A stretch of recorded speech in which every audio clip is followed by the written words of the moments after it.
All right, you're welcome back in quite a different format we have today, because today on the couch with us, we have our chef from inside the kitchen, Chef Mohammad Baydoun, a.k.a. Amazing Chef. My amazing people. You're made for TV. You're already, you know. You see, when I see people who love what they do and are passionate about what they do, I want to listen to them. You know, because the way you go about what you do, Yeah, would so you do excited. anything if you were not cooking? Yeah. What else would you be doing if you were not cooking? Yeah. To be honest, it's a very hard question for me. You are asking me because, like, since I was cooking, because cooking, like, is not a work for me. It's a passion. It's a love. It's something that I do with happiness. Oh.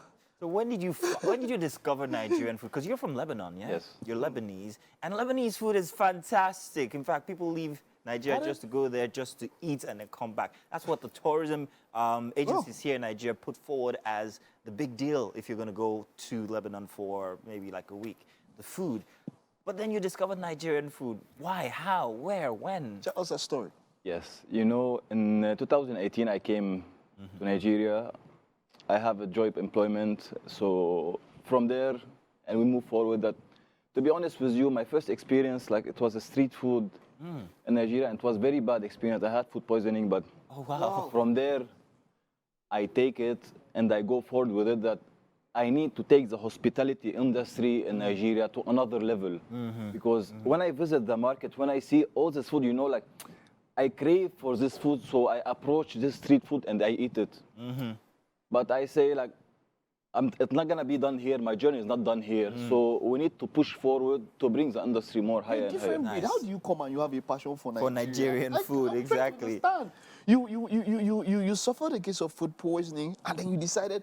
It blows my mind. And most people would like resign there and they're like, I'm not doing this. This experience will push them away. It has happened to people because, they feel like this is not for me. But you decided, what kind of a person are you? I'm the amazing chef, but you know, the thing is, like, you visit the market, you visit the people, you see the stores, you see all these fresh ingredients in front of you. That, man, it just makes you excited. It makes me excited that I need to work with it. I need to create my own things to bring the flavor out from it. You know, I've seen lots of your videos on social media, how you prepare it, even with the native scene, the native utensils and everything. That's fantastic. Yeah, there we go. The pounding with the piston and the small and you're using firewood sometimes and all of that. Well, my question now is, what has been your most challenging Nigerian food dish to prepare?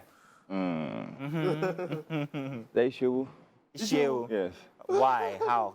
Why and how? Because, you know, the cutting of the heads, the procedure of it, all of this, like, it takes time to get cooked.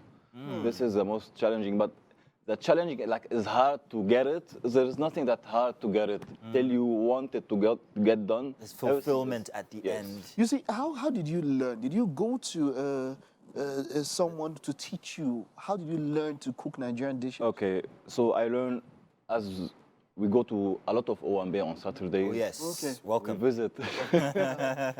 We visit a lot of grandmas. You know, I ask a lot of people, but only one thing I don't do, I don't go Google. Don't Google Don't go Google, because Google will give you artificial things. Yeah, that's the word. I understand what you mean. So I go to the main resources, deep down, and I dig in. And, you know, like, let's say your grandma and his grandma, they are neighbor, but your grandma will cook this recipe different than his own grandma. Very true. Very, very true. Okay, so you mean after your one day, you go to meet the families and you learn from them? 100%, and I create my own twist nuance to it, for this food. That's beautiful. That's fantastic. That's quite. So you said you came because of a job. Did you resign that job? Are you still doing that job? Actually, how does it go? So my journey started at Eric Kaiser in Lagos.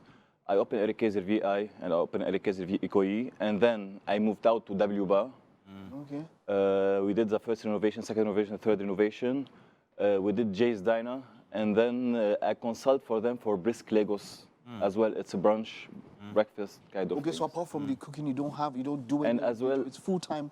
No, now let's say I see some small businesses or big businesses that they are crushing. They need some helps. They need some so you help prop consultancy. them up, yeah. So it's my job here to come and involve myself and lift your business up.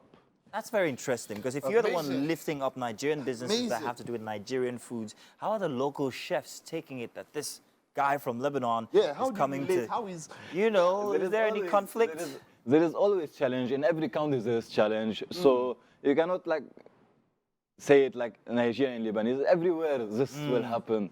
Like let's say you come out to Lebanon, so as well you are challenging. It's the same thing that will Yeah, happen. that's- So that's it's what I everywhere. mean. I cannot take it personally or something. Okay. No, it's type of fun for me. Wow. Okay, teach me your culture. I teach my culture. Very interesting. wonderful? Tell us something about Lebanon, about you growing up. Yeah, Tell exactly. us a bit What's about it like? Lebanese culture, growing up in Lebanon. You know, growing up in Lebanon, it was a quite good experience. You know, like we grew up in a poor family, but it was well. So I was into going to work when I was 14 years old to Oh, wow. support our families, and we move on like I'm this. sure that's where you developed your business acumen. Yeah. And all of that. 100%. And the good thing, like in Lebanon, that you can go to the beach and go to the mountain for the snow in 2 hours, and you can face everything at Wow. the same times. Wow. And diversity of spring and autumn and winter of all the season as well will help you to get some multiple and division of fruits. That's beautiful. That's beautiful. It is. So now you're a social media sensation, yes? You can say so. How are you handling that? Who's your biggest audience? Is it the Nigerians who are seeing you make their foods, or is it the Lebanese is it- people yeah. who are like, No, my audience is Nigerian and African Okay. in specific. This is my audience. Okay. It will diversify between Africa and the US and someone in London as well. I have so many audience. It's cocoyam, I can see there. What's your favorite dish, Nigerian dish to eat? yes? Amala iwe doing bigri. Ah, boom, boom, boom, boom, boom, boom. We didn't even hesitate. We didn't even hesitate. Yeah. Which is very funny. Now that is also my best Nigerian dish. I'm passing on. Wait, Mike, let me. Winfrey, come and tell them my Listen, story. listen. So I have it specially, and maybe you should try it out too.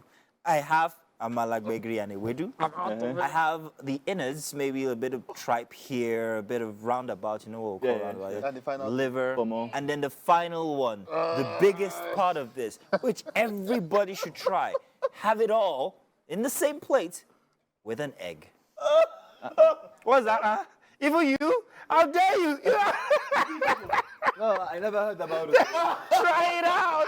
Try it out. Oga, The egg, the egg is that substitutes an entire chicken. That's a full chicken you're eating inside of your meal. I heard about this one. Yeah, so try it out. Please, please, you are the best. try. You are the. I need you.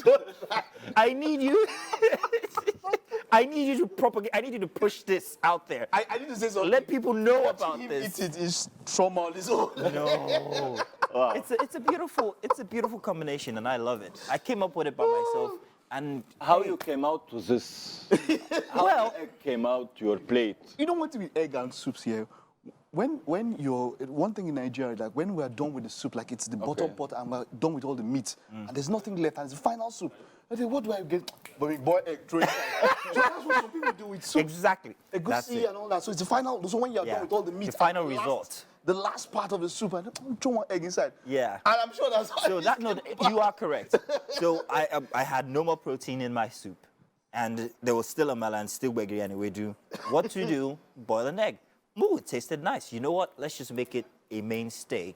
So there you have it. Fantastic combination. You should try it out. will try it. Put it on I will social try media. it out. Thank you. I'll try it out. Victory at last.